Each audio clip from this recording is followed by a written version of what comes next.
Thank you all for being here. As I mentioned, we have a very international panel, and Claire and Damien were bragging about who's most jet lagged and who had to travel the furthest. But I think Damien slightly wins on who had to travel the furthest. So I'll come to you first to make the visit worth your while. Damien, talk a little bit about your the backlog that you have in South Africa, and what are some of the kind of considerations and challenges in choosing that location, and talk a little bit about kind of conservation and sustainability in what you do. Sure. Firstly, thank you for having me. It's an honor to be here. How we came about our piece of real estate was the stars aligned. Truth be told, when we decided to take on the project of building a movie studio, what we'd had in mind and what we ended up with were night and day. So effectively, our site is 10,000 acres, which is roughly the size of Burbank, 15 minutes from our international airport, and has every type of shooting location a filmmaker could need. Mountains, 13 lakes, deserts, forests. I mean, it's absolutely exceptional. And then we've got our facilities there as well. How it came to be is, thankfully, we were in lockdown, and my phone rang. My business partner and I had gone out to the market to try and find a piece of property, and with the view that it was going to take sort of 10 to 15 years to get made. At that time, there was a shortage of studios around the world. And to my surprise, I was at home, my phone rang, and one of the wealthiest families on the continent of Africa, the son was on the other side of the phone and said, "We heard what you're doing, and we think we've got a way to fast track it. We need to get you out to come and see the site." And that's how it all came to be. Very cool. And you do some conservation on the land too, right? You mentioned there's leopards running around. Yes, yes. They're not eating anyone. Right. That would add something a little special to the script. Or some problems. And Claire, similarly, you have a project you've been working on, a green studio, but in terms of finding a location, you've had a little bit of is it a little bit of trouble, I suppose, like finding the right location? Well, there's various aspects to be taken into consideration when you're looking for a location for a studio lot. The first aspect is one which is valid for every studio lot, which is you don't take into consideration actually the environmental issue at the first hand. You're looking for the localization, the fact is there's crew which are qualified or not, the fact it's easily accessible by road, by flight. So that's one thing. If there's noise around, if there's roads around. So this is true, I would say, for every studio lot. And then you're looking at the climate of the various places where you could purchase a lot. So because it's not the same in terms of sustainability and in terms of technique, what you're going to apply if you're in a place where it's really hot or where it's really cold. You have to take as well into consideration the fact that there's conservation as well to be taken into consideration. I mean, we're not South Africa in Europe, but we do have our own issue. I will give you an example. For instance, in Portugal, we have cork trees which are extremely preserved. So you cannot build on a land where you have cork tree. So this is one thing to take into consideration. And then what is very important is to see how you can use nature and how nature can help you to make yourself even like greener. So with the sun, with the wind, with the water, to see as well what can be done to preserve and to improve the quality of life of the insect, of the fauna, of the flora. So all of this has to be taken into consideration. And Kip, back at home, we talked a couple of weeks ago about your work on shrinking and Bad Monkey and some other projects and what you do for sustainability, what kind of sustainability efforts are baked into what you do, and how the EMA Green Seal is baked into what you do. Do you have a couple of examples you can give of effective things that you do on set? I mean, a lot of this is, it's on the micro level, and so it's been sort of a process over a number of years. But one of the things for me, like I came from post-production, which has sort of been slowly getting more and more digital, for years and years and years. And so as that sort of has taken flight and moved into production, everything going, I mean, just the amount of, when I started as a PA, just a couple years ago, I remember running tapes and DVDs and scripts and all this stuff at 3 a.m. to get to all these people, and now you hit a button and people have it in an email inbox, and there's nothing that gets trashed for that, and then then things happen where we start giving out water bottles to all of the crew, and then people have a souvenir and a little swag, and so people are excited about it, and then you're not using a whole bunch of plastic bottles, and so it sort of becomes ingrained in the culture a little bit, and you do it on one show, and they go to the next, they go, "You gonna give us water bottles here? That'd be nice," and so it sort of starts to have a nice sort of cascading effect, and we're lucky that, in our world, I produce a lot of Bill Lawrence's shows, and so it's sort of a little bit of an extended family between the shows. So when we do it on one show, word gets very quickly to the other ones being like, well, they're going to do that over here too? So we're able to kind of propagate that stuff across all of them, which is a lot of fun for us. And just on the conservation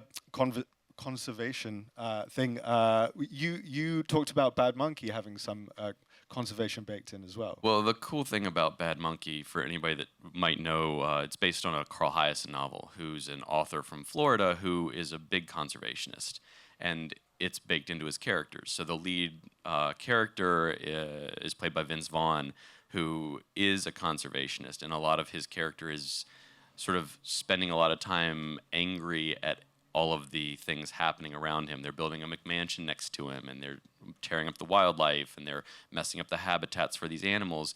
And so it became a part of the storytelling on screen as well. So we're doing these things behind the scenes, and then we're also able to include it in the storytelling by virtue of the story that we're already telling, which is really, it all kind of sort of starts to tie together after a little while. Yeah, and Jennifer, you obviously a big part of this is training the workforce, right? So, and I know you're involved in a kind of workforce training standard for sustainability. Can you talk a little bit about what's involved in that? Absolutely. I work for the U.S. Green Building Council, California, and I also have a background in film. That's actually where I came from. So I'm at the nice intersection of sustainability and production background. And what's so wonderful about USGBC California is that we do certifications for professionals in green building, and we have now extended that to the entertainment industry. We have a spec certification program for industry professionals, whether you're in music, whether you're in film, whether you are in live production of events. There is a very thorough and very informative certification program, and they talk about water, energy, food choices, any type of things that are related to entertainment, and are educating people about carbon accounting and really getting into all the details in which an individual can then contribute to the greater part of perhaps getting an EMA Green Seal if you're in film, or they can be contributing to helping to educate the rest of the teams that might be working on the either event or entertainment piece that you are a part of. Awesome, and I'm curious, like you spent some time at Disney doing animation. Are some of the things that Kip talked about, do they transcend different genres like animation? Yes, absolutely. I mean, Disney Animation, so I was a producer there for a long time, and actually we have a green team. So we actually have employee resource groups across Disney, and Green Team is one of them. So it's actually a funded and supported team that you can be part of, and we implemented all kinds of things like you're talking about on the micro level, like compost and water stations, and also, looking at larger pieces, like how can we be impacting maybe our data rendering centers, and for facilities management too, which is a huge part of this. one great thing about working for USGBCCA now is because we're in green buildings, it's a huge part of the studio aspect too. It's like, what type of, are you using renewable energy? Are you recycling your water? All kinds of things can be playing into it. And I think that's a great place for me to be now, so I can help to perpetuate forward the efforts that we are doing in the sustainability space while knowing kind of some of the production background. Absolutely, and there's so many different elements to sustainability on set, and Mark, one of them is lighting and LED lighting. Can you talk a little bit about why something like LED lighting is a critical component of making things more sustainable? Well, I think to answer your question, I think there's 2 points of context I'd like to share. Number one is, sustainable or not, every instrument on set has to have a reason to be on set. And in the case of lighting, it is to create whatever the creatives want to push the story, at the service of the story and the performance of the actors. So today, LED lighting can make that claim. In our case, with Nanlux, our Hollywood Fresnel, quote-unquote Hollywood Fresnel, is being embraced because it's the first Fresnel that really gave that look without sacrificing. So we have a right to be there, number one. Number two, it also starts with the factory. How are these instruments made? In our case, 40% of our materials are recycled. There are solar cells on top of every roof of this factory, which is basically a 6-acre, 7-acre facility with 1,000 employees. All the parking structures, all the carports have solar cells. And we're pushing and pushing for more recyclability every time, and we're every month, and we're getting awards for that. So, to put in perspective the impact that LED lighting, now with the right to be on set creatively, has. We just introduced a 20,000 watt equivalent tungsten LED light. When you were a line producer, if you were going to budget for each 20,000 K light, 20K we call them, you would budget between 180 to 200 amps at 115 volts. Our light, this new LED, at 115 volts pulls only 47 amps. That's dramatic. And when you put it in the perspective that the average household service, at least here in Southern California, is 200 amps, that means for each 20K, you are replacing and reducing by a factor of 4 to 5, okay, the consumption of an entire home, okay? So this is a tremendous impact from an energy saving. Now let's take it one step further. How does that translate in helping the producer meet his budget and get more for his dollar? It's a dramatic impact. Less setup time, less electrical energy to provision. And then, because in our case, our lights, because they're LEDs, can be directly serviced with battery power. Now I can use these wonderful batteries that are in a rolling case, roll them right up to the light, and I don't have to run cables. I don't have to use huge, large footprint generators, okay? I don't have to pull permits for generators.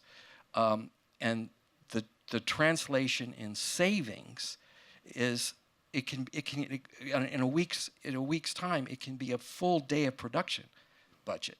So the dollars and then the premiums, we have less heat on set, less air conditioning, the crew feels better, less noise, et cetera, et cetera, et cetera. Great, and so it's great to hear about that kind of on a granular level, but just zooming out again now, Claire and Damien, I'm curious, because you have such an international perspective, do you see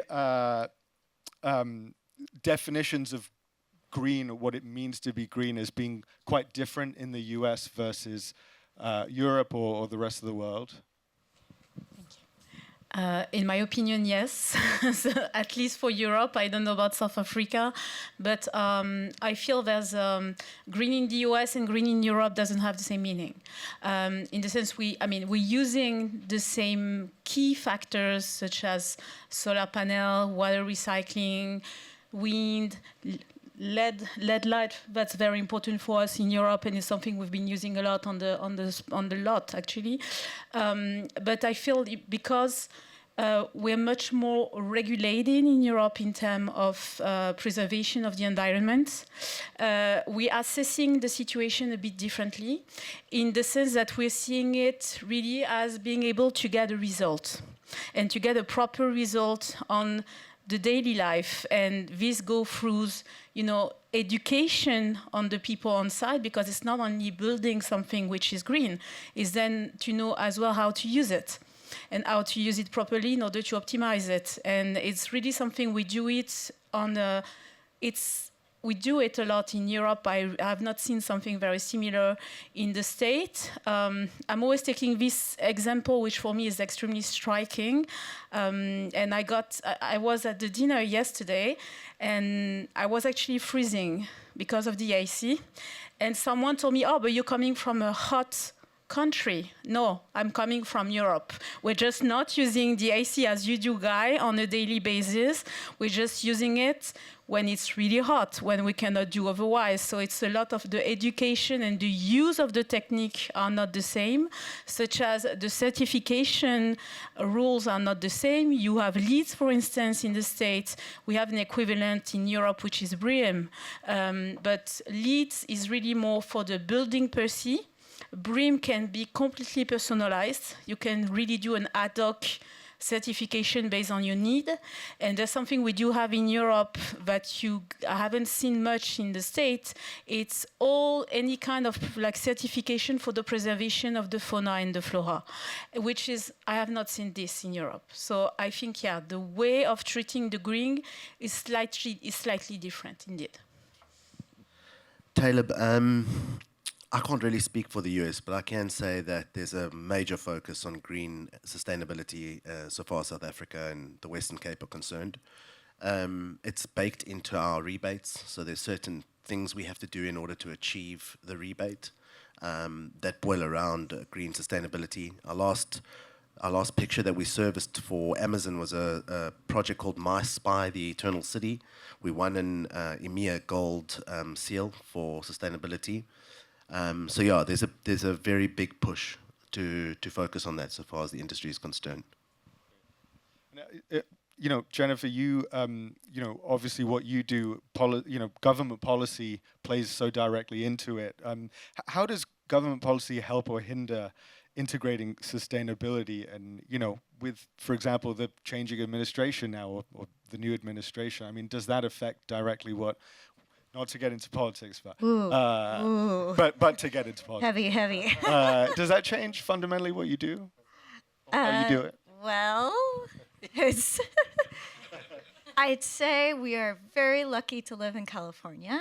California is a great place. I would say that, yes, I mean, inevitably, the way that the U.S. is run influences how we are able to operate overall. But I'd say that what's so unique... Us too. Okay, great.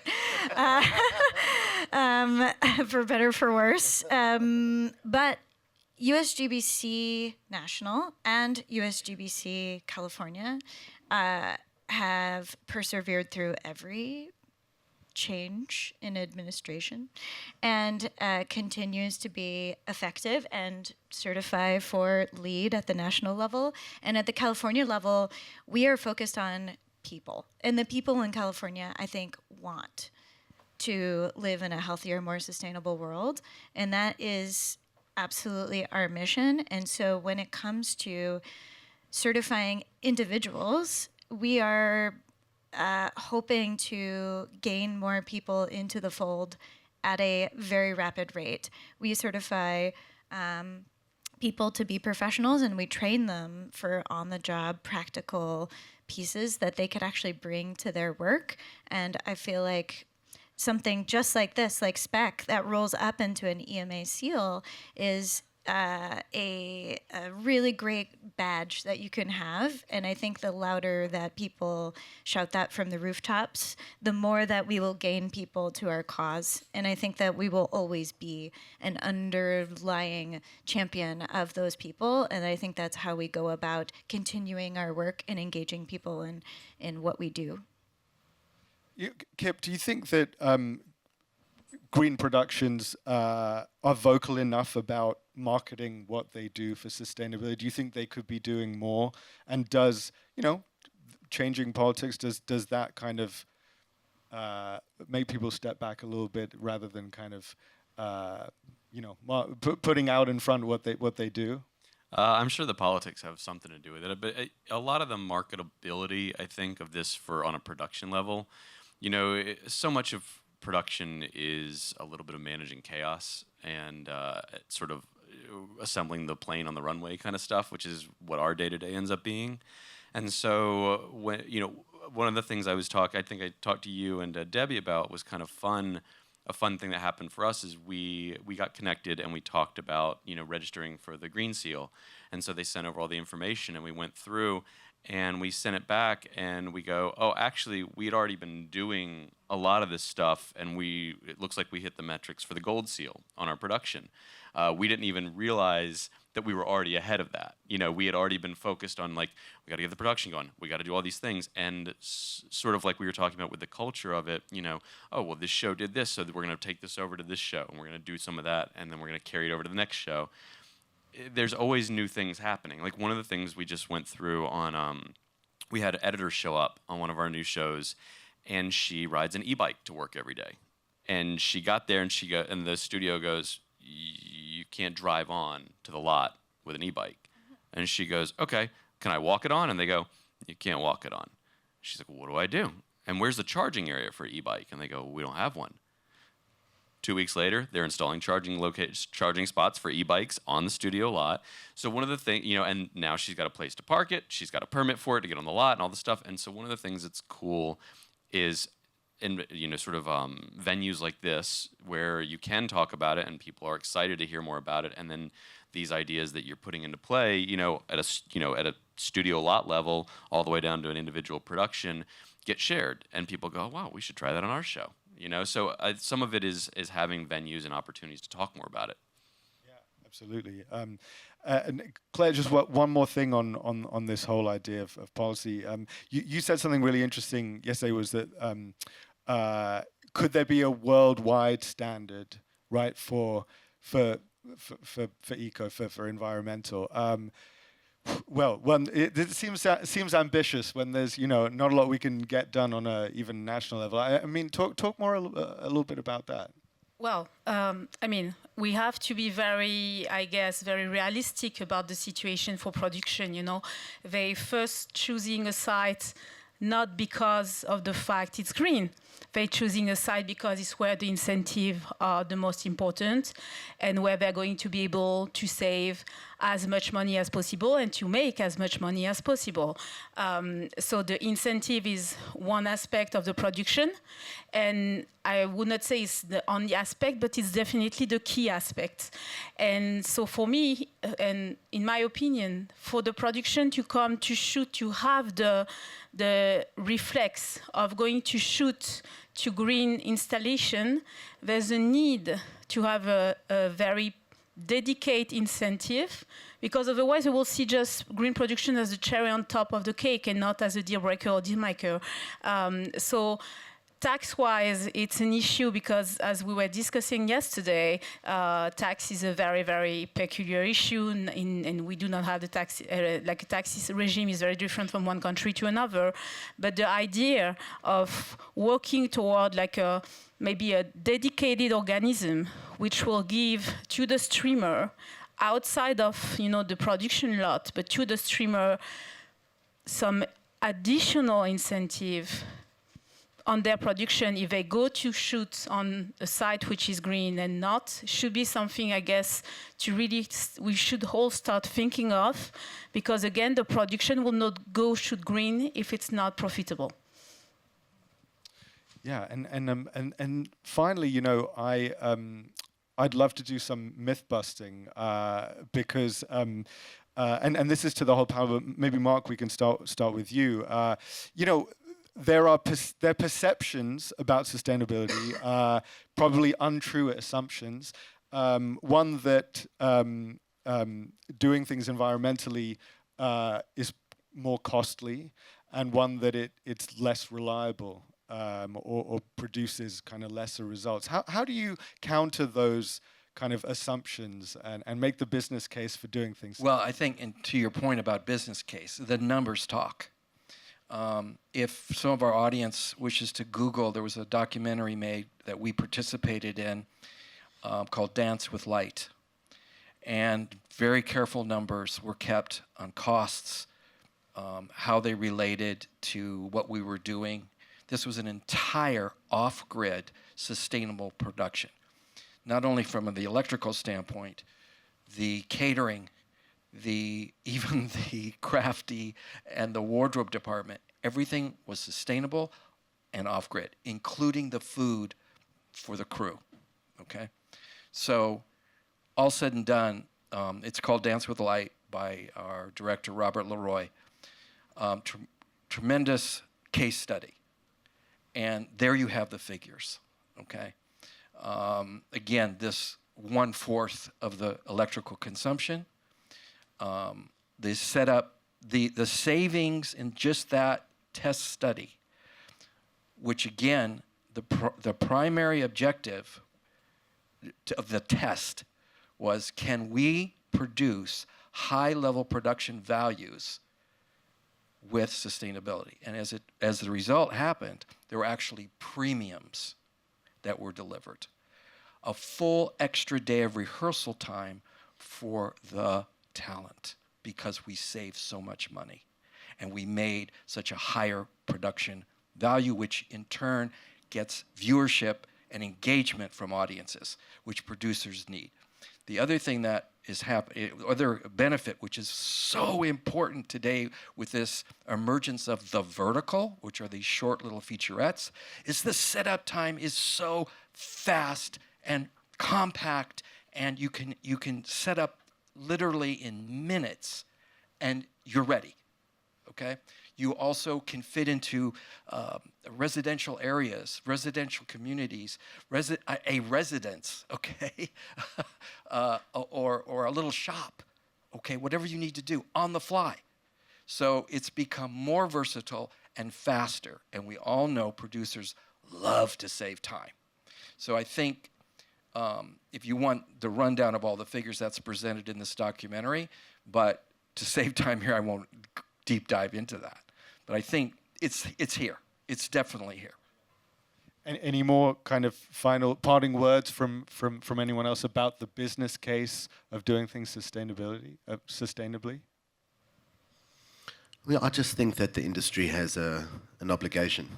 I think not only to implement all of these sustainable measures, but to be a voice piece to this planet. So yeah, that's what I have to say.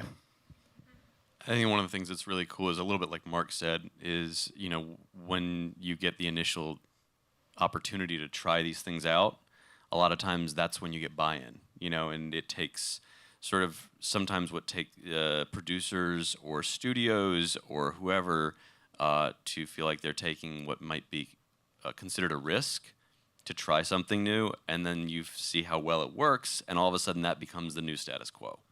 And having partners like Mark, you know, and people like that that come in and go, hey, we'll make this work within your system. Trust me, you're going to love it. And you use it and you love it, and then all of a sudden that's what you're going to use from there on. I mean, we had, if I may, we had actually 2 command performances to present what we did, and by the major studios here in LA, because their mouths dropped. The lighting was a homage to American in Paris, so you can't get much better than that, okay? the script and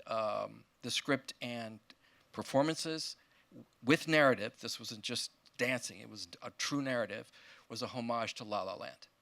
So that's what we hit. We accomplished that, and then they looked at our budget and how fast we were able to do this. And to be honest with you, in the humble setting of our parking lot.